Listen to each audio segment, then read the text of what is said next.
3 más 2. Tengo 3. Le sumo 2. Tengo 3. Y 2. Son 5. 5. Y ahora 7 más 4. 7 más...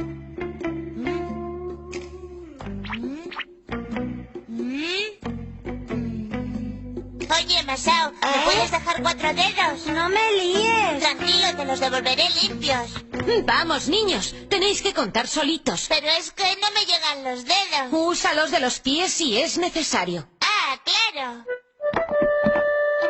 7 y 4 son 11. 11. Y ahora, 10 más 11. 10 más 11. Señor, no, no sea. Ya sé, 10 y 11 son 21. ¡Pero